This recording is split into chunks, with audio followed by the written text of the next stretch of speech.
is around. I'm still waiting to be found. I already eat for two, so I might as well get chased by a cake brew. Hey, in Sumadiya Zoo. Suit in tie, Bible onder die arm. Nachtmaal nog in zijn hand, vangen mij ontkant. Go out with him for a meal. Then 5 months later, plan my own baby gender reveal. Nou zit ik in mijn kind onder die keekse dak. En hij is weg, zak en al gepakt. Tick-tock, my biological clock. Hi, and welcome to another episode of the Chosen Podcast.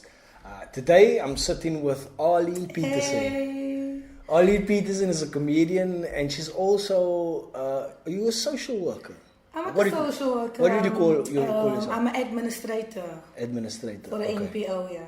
Okay, but you work in the community. Yeah, working in the community. I'm the glue of the company. You know, like the mommy with my socks, mommy with my tie. I'm that person. You keep everybody together. Where's the registers and where's my staplers? Okay, cool. So Arlene Petersen, she's a hot and upcoming comic. Like.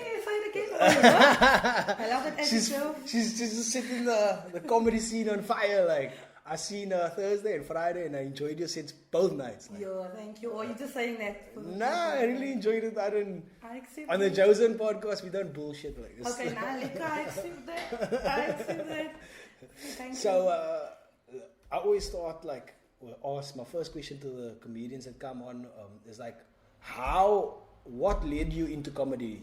What made you start comedy? What made you start doing comedy? And where was your first gig? So, what is the actual thing that made you really want to get up on stage? Because getting up on stage in front of people is tough, like, right? So what made you? What gave you that leap of faith?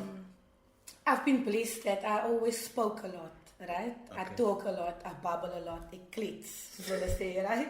And even my nickname is Bubbles. So I go by the nickname of Bubbles. And even on school, I was always the MC of the Valentine program, whatever they had, I was the person on stage.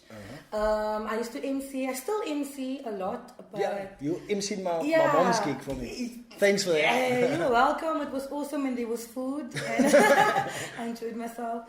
And then it just naturally progressed into doing comedy until someone saw me. He was my co-host for an event I did at my church. And he was like, Arlene, why don't you consider a pure 15-minute set? And I never thought about it because emceeing for me was something I did on the side, you know. And then it shifted into, I can actually do this full-time, this comedy thing, even though it's still not full-time. You know that when comedians have to ask each other, so what do you do besides comedy? And then my first set I was given by Keenan Surf. Hey, Keenan. Keenan's also been on the podcast. Yeah, no, he sat in this chair, right? Yeah. Very weird, but okay. And he said, if you have 5 minutes, come to the Hive in Muizenberg. And I ended up doing 10 minutes. Not that I want to brag or something. I'm not a person that brags. And there, Kate Pinchot saw me. She booked me for a show, and then someone else saw me, and then they booked me for a show, and bookings has never stopped. So word of mouth got around that you. And recently you were in the what was the name of it? Kasi Comedy. No, you must say it properly. Okay, say it. Kasi World Comedy Showdown 2019. Hey. And you guys were at different venues. That was cool. We basically toured around the Cape Town venues, in the Kasi, Cooks, Nyanga, Langa, to Observatory, Cape Town, everywhere. And I just have to say that I was the only colored in the top 9 that performed at the Baxter Theatre.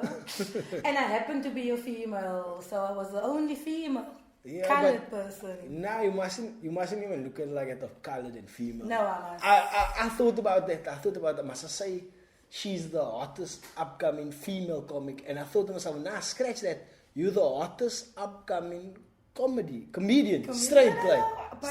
If you're gonna say I'm the hottest comedian, then you think guys are hot too. No, is that what you're not that way. Okay. What the way I can't say strong is. It's just when somebody's on fire. They bring in the fire.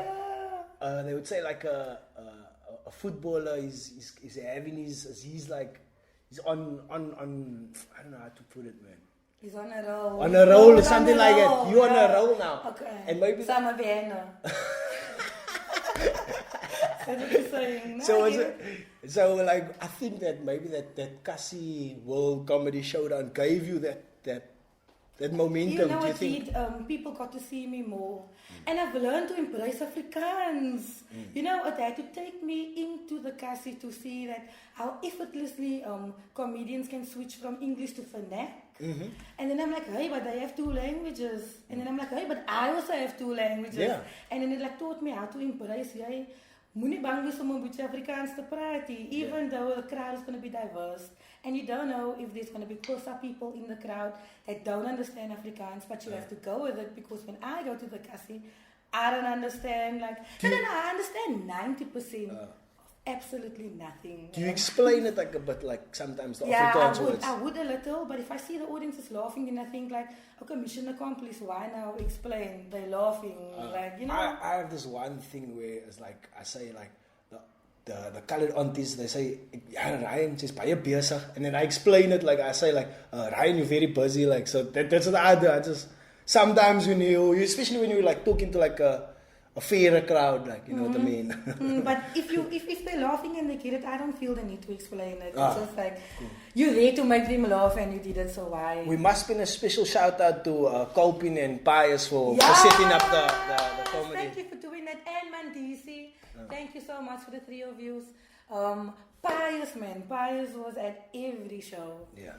We taught like 3 nights, 4 nights a week, and Pius would just like at every show telling us, you got this, you fire. You know that little bit of doubt that sits in, like you're in unfamiliar territory and you just over here like, am I even funny? Nah, I think you're funny. I think I'm funny now too as well. But you got a lot of people in your corner, so like you said, Keenan, Pius, who else? Who else is there? Show me Isaacs, man. Show me Isaacs. Like, I met her and we had a conversation before she even like seen my set. It was one of the finals for the competition, and she was the headliner. And in the break, we got to talk, and she booked me on the spot for a Sultana gig. And then the pressure was on, because I still had to go on stage and now prove to show me that I'm funny. She still gave me the spot, so I must have done something right. And then Chantal Jacks. She was one of the first female comedians that was in my corner by saying, Arlene, if you ever see me on a poster and you want a slot, just text me. And I was like, who even does that? Who does that? She did that, so... No, man, that's cool that you got like these people in your corner. But I think they see something in you, like... Yeah. They see like this, from my perspective, like I see like this, you being totally real on stage. It's like, people can see easily when you're bullshitting, when somebody's bullshitting, you know. There's no bullshit, you just being yourself, and you go in there, and you're enjoying yourself, and because you're going up on stage and being yourself and enjoying yourself, I enjoy myself. Yeah, I think that is what I aim for, because I speak about my own life. It's difficult having a day job, and then having to do comedy as well, you know, and then finding the time to actually write content. But if your day job inspires you, you can use whatever needs, and you can just talk about it. And that's I see you do like. So your day job, you work for MPO, non-profit organization. Tell me about the MPO. It's called Palisa Abafazi Betu. Yeah. Translated into Hila Woman.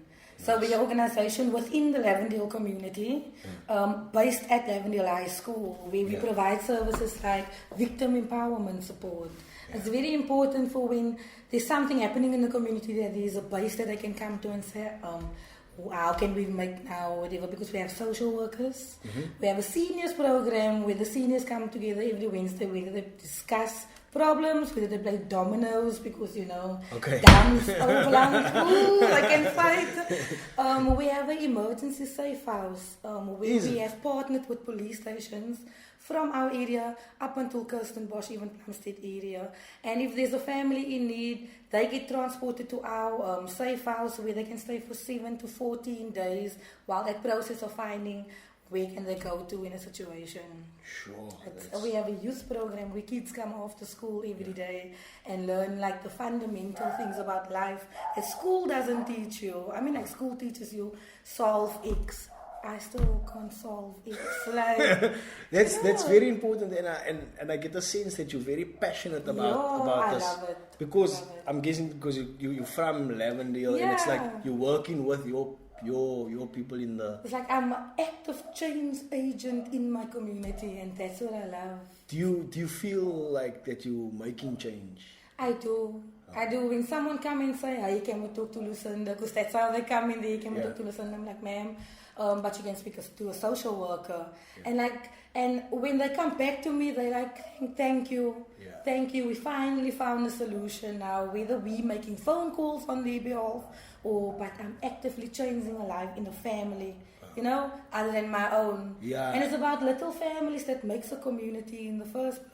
Yeah. So that's like sometimes like people like they look at the bigger picture of Cape Town and they feel very disheartened. They feel like there's almost like no hope. Like, but you working in the communities and you say you're solving like worrying about one family at a time, like, and in that way you're making a change. Like. Yeah, like a lot of my friends even say, "Wow, I wish I can just like win the lotto and then I will change my community." But like that is like a pie in the sky type of dream. Why must you wait till you actually have like this exorbitant amount of money before you can make a change? Yeah. I have absolutely nothing. I took the taxi to your show, Ryan.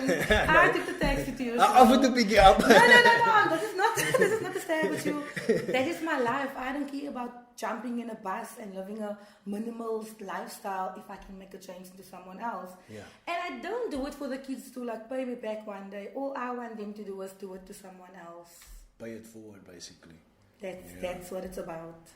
It's awesome. Like you can say you see that you're making changes in people's lives. Like because I feel like what am I doing? Like sometimes I question myself. Like so yeah and. Like, I thought I started the show, like, to try to make a change, but I don't see the change that I'm making, you know what I mean? Maybe it needs like a little bit longer. I mean, Palisa Bafazi Petu has been in existence for 11 years. Okay. It's only getting the recognition it deserves now. Tell me about the director. Yeah. You spoke very passionately before about her. Lucinda Evans, wow. Like, can I just say this on camera? Lucinda Evans for president. Maybe one day. She's also from Lavendale, man. Is it? And she must share her life story one day with you guys and whatever, but she's a very passionate person. She's the dreamer and we execute her plan. Yeah. If you know what I mean. Like, in the house when your mother, your granny wakes up and say, "Ek wil die curtains change vandag," but wie change eintlik die curtains? You know what I mean? It's a very good analogy. No. I get it. We are the foot soldiers, all the mense wat die curtains change. Nice. But you need somebody to spark. Yes, and that gets her, and she have this big respect for her as well in the work she has done. So people take note of, and they come to her in time of need. That is the thing. Yeah. It's almost like the fairy godmother. What is this movie, Matilda? Yeah. What do they say? Like, when you need me, I'm not available. I'm not here. But it's when you don't need me, it's when I'm here, right? So like people come to her in time of need. So she sees them when they are broken, and she even have to fix herself afterwards. It's one woman trying to help 1,000 billion people. Yeah, Lavendale is a tough community. They have a lot of problems with drugs and alcohol and gangsterism. Social problems. So like, there's so much good people also in Lavendale, like trying to make a difference to the area. And I think those people should be highlighted. Because they're heroes. They're heroes, definitely. They should be like.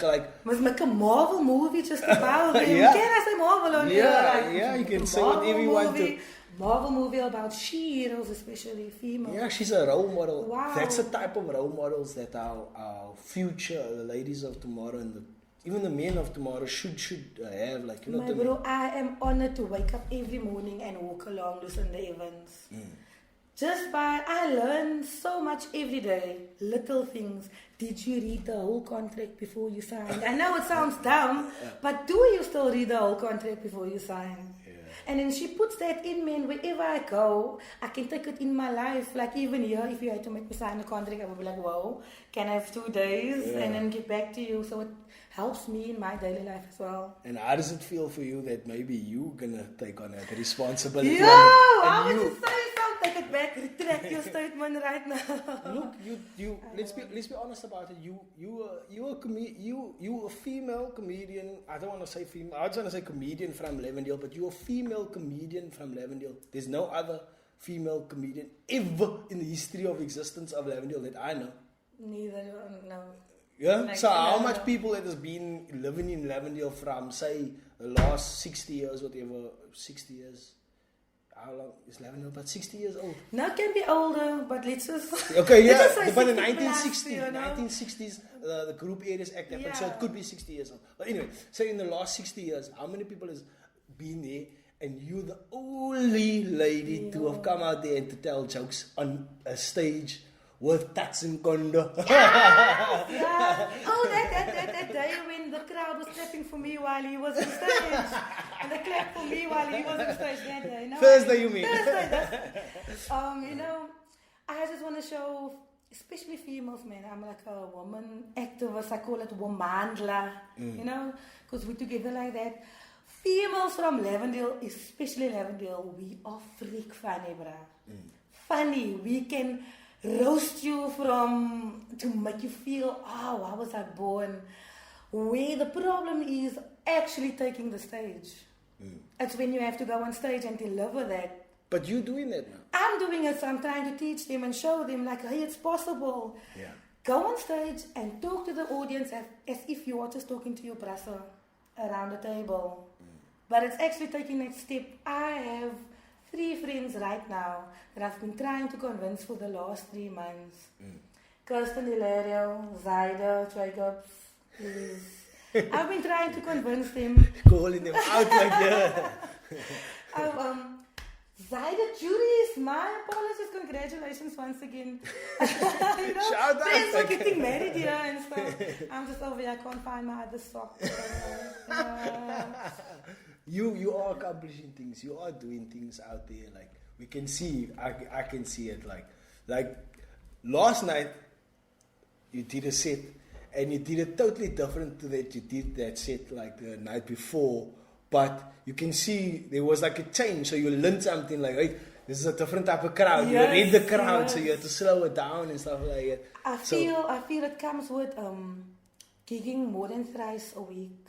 Because the first time you do it, you're just putting it out there. And then you go home and you lay awake and you think, why didn't I say that there?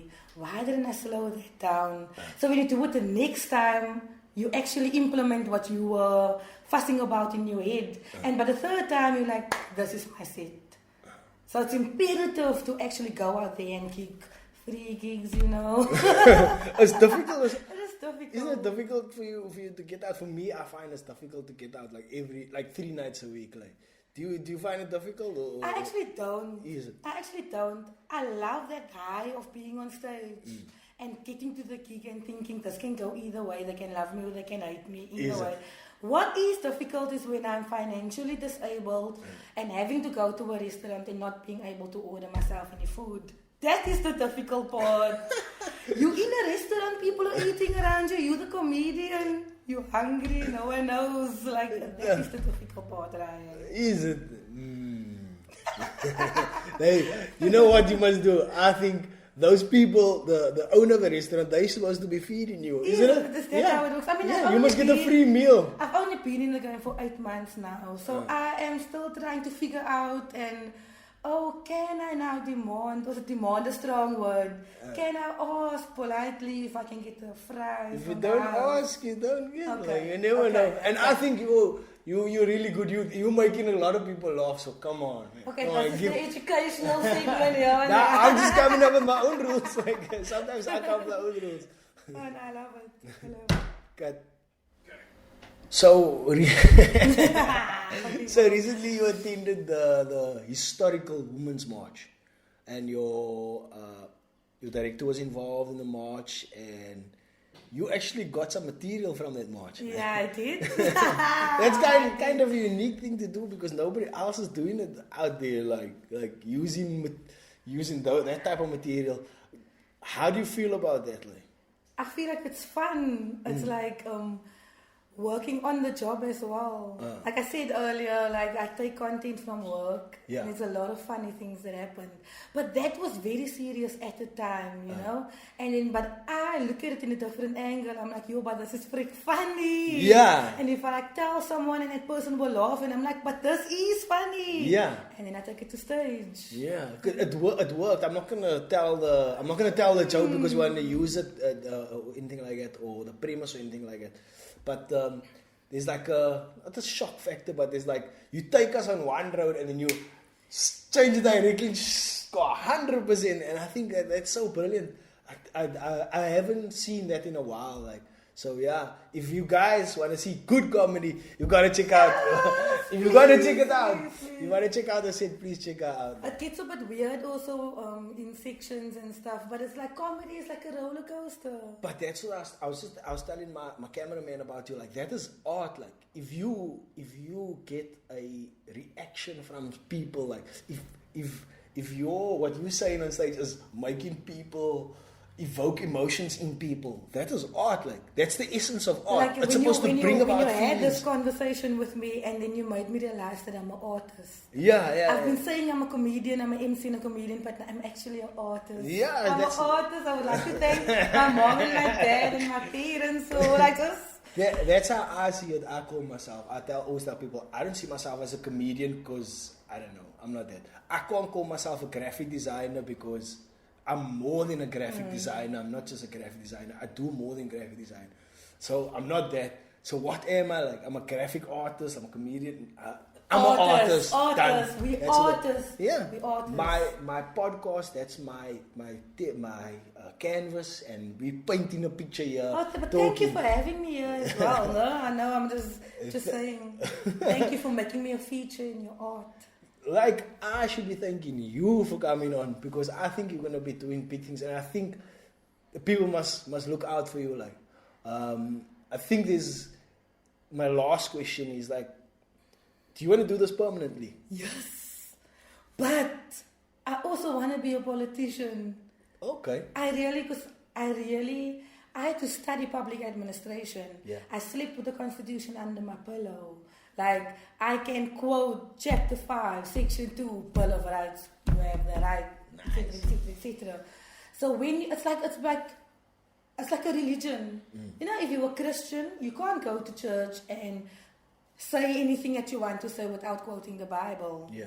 So if you can quote the Bible and know the Bible and use it for your advantage, you can actually, even if you want to roast the congregation, you can use the Bible. So if you use the Constitution, you can actually make a change. So you're going to take steps to becoming... Yes, that's why I'm becoming friends with Regan Allen. I'm just saying, hello Regan also. Because lots of name dropping in this episode. Ik is niet type mensen met namen noemen, but hello Regan Allen. Because he is doing both right now. He is showing that you can be a serious politician. Because, like, what are you going to do as a politician before you make a speech? Like, tell people, hey, all jokes aside, and then quote the Constitution. Nobody's showing it's possible, so I really would want to do that. Look, we need, like, in this country, there's no doubt about it, we need a woman do you know what's going on in the community? You've been working on hand with people in the community. You understand the problems that's going down. You understand the challenges. You have even faced some of these challenges yourself. Yes. So in that, I feel that there's people like you is going to come up with the answers for the solutions for our problems. Yeah, so you should be in the pressure. But can I tell you also another because reason? To be honest, what about a person from a nice neighborhood like it's coming up, gonna be a politician? Okay, maybe they have all the right degrees, but do they have the answers to solve the problems? No, I would say no, because the first thing I will do is organize RDP cars for all my people. Like, That is just what I would do, like a free dental plan. Because it's part-time. Like, A free dental plan? Yeah, a free dental plan. Come in and like, as a comedian, how many times do you hear a colored joke? How many times? This is one guy that sent like this. He was a white guy, like, and he had like this hair all come back, and he made like this. He was just talking like a colored person, and it's just like, it just made me feel awkward. How do you feel about that? I also feel like it makes us look some type of way. like we're stupid. tatty, like we're dumb, but we're not. We eindelijk, we geblessed with the brain. Yeah, and the guy, like, he wrote his message, and he had like a knife, like, as like a... So it's almost like, is that what you think of us? So it's a bit funny, or salve stick. It's like that type of vibe. But like, look, I said earlier, like, if I must eventually make it to Parliament, I know I'm the type of person that brings my work home, right? And by bring my work home, I actually mean that where else to get funny content but in Parliament, bruh? While having a session there, you just hear like, what is this black gonna say now? And that's gonna make me take effective notes. Yeah. Because I'm really gonna take notes. You know how people start taking notes and in my 5th minute they like you make one, you start drawing a flower and stuff. I'll be taking notes. So I can come back to the community and say, this is what they said them and this is what they cut off the TV, you see. So I think it can work. Yes, I'm going to vote for you. Yeah, thank you. But first you must become a ward councillor. Isn't that the first step or something like that? You don't have to. You see, it's broken into different levels of spheres of government. You get local government, you get provincial government, and you get national government. Yeah. So it's just like local government is the council and the ward councillor and municipality. Provincial is when you go into Parliament.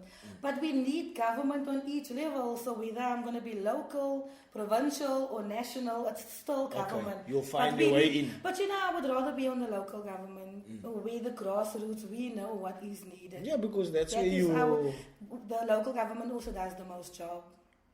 Like, they work the most. Yeah, I can well imagine, That's on top, it's just like paperwork, legislation, the budget, blah, blah, just blah. talking in Parliament. But they get the most money though, like, so. But it's not about the money, but it's also That's honesty. Don't get it twisted. I would like to own my own house, have my own car, have a medical aid plan. That to us should be a basic, like, need. But like from Lavendale, it's a luxury. It's a luxury to... Do you know that people in Lavendale have to wake up 5 o'clock in the morning to claim washing lines? People don't think about it. I never knew that. They share a block of flats. There is like 10 lines at the bottom. Who's going to claim first? The one that wakes up early. And that's my problem. They always say the early bird gets the worm, right? But now what if you were a worm? I feel like I'm a worm. And that's why I don't wake up early, because then I'm gonna become the bird's breakfast. I don't want to be the bird's breakfast. I just want to be a worm that gets to see another day. Yeah, I know what you mean. Like, I was telling like Faisal, like this: if you wake up early and you walk on your way to the station here, like if you go obviously 5 o'clock, that's like not a good time to go, because that's the time that you get robbed. When is a good time to go? When? I don't know. When it's like a lot of people walking behind each other and stuff like that. It's hectic. That's like one social problem, and that's just about our clothes, our washing. I just found another segue. Yay! But we've covered a lot of stuff today, and I hope you all the best for your comedy career. I know you're gonna excel at it. Thank you. After you on my podcast, you always excel. Touch the wood, touch wood. But anyway, thanks for coming on. No, thank you for having me. It is my first official podcast on the Joe Songs. I was like, thank you. After this, everybody's going to want you on their podcast. I guarantee you that. Everybody. There's a few other podcasts out there, but I'm sure like you're going to... Yeah, you're very unique, like. You're very unique. I will do this, like, but only if I can come back. No, most definitely you can definitely come back. Okay. I even spoke to you about having your own show, so maybe. Wow, on the spot, bro! Maybe, let's not let the cat out of the bag yet. I'm not worried. Anyway, thanks for coming on, and yeah, Thank Guys, you. like, share, subscribe. Arlene Petersen on Facebook. Arlene Petersen on Facebook. MC_Arlie P on Insta. That's ARLEYP. Like Yeah. Arlie P. Whoop. Yeah, and Booker is an MC. She's a Yeah, real please dope book MC. me, Like, she MC'd my mom's church event, Yeah, there and was they food. loved it. I said earlier there was food. If there's food, like, because I'm not a qualified chef, but I have a lot of experience in eating food. So thank you. Nah, Nika. Anyway, thanks for coming on. Thank you.